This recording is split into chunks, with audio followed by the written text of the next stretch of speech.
Hey, good morning, everybody. I hope you had a wonderful weekend. The weather was beautiful, a little windy, but the wind sure felt nice too. It was just a beautiful weekend. I hope you had a chance to get outside and do something that you enjoy and something you love to do.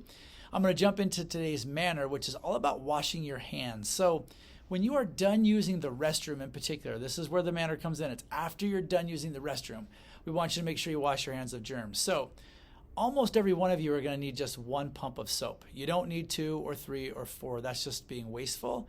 One pump of soap is enough. If you are in 4th or 5th grade and you notice that you don't quite have enough soap, you might need one more pump of soap, but 2 would be the max. That's all you need. So you get the soap in your hand, you do a little pump underneath, and you have a little puff of soap right here on your palm of your hand, right?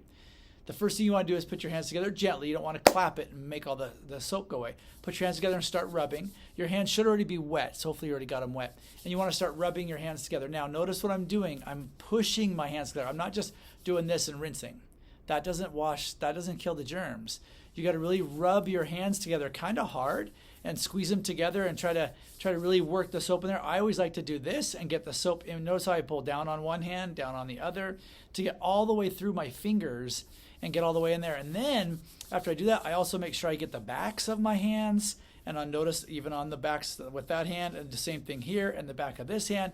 And then when I think I'm all done, I take my hand like this and I put it in my palm and I rub like that to get all the dirt and try to get some soap and stuff worked up under my fingernails, because under your fingernails is actually one of the worst places where bacteria and gross little things start to grow if you're not washing under your fingernails. So I like to take the little bit of soap I got left over and kind of just rub in there like that and put all my fingers together in a little pinch and rub them together like that and get it under my fingernails. And then I do the same thing under the other one and do it with the other hand and get under my fingernails. And then I finish washing up one more time, kind of go all over my hands, rub the insides, and then I rinse. You really should wash your hands for about 30 seconds is what they would recommend. So make sure you're taking the time washing your hands. And then, of course, after you do that, you can kind of flick the water into the sink or shake your hands into the sink. And then you go over to the air dryer and dry your hands.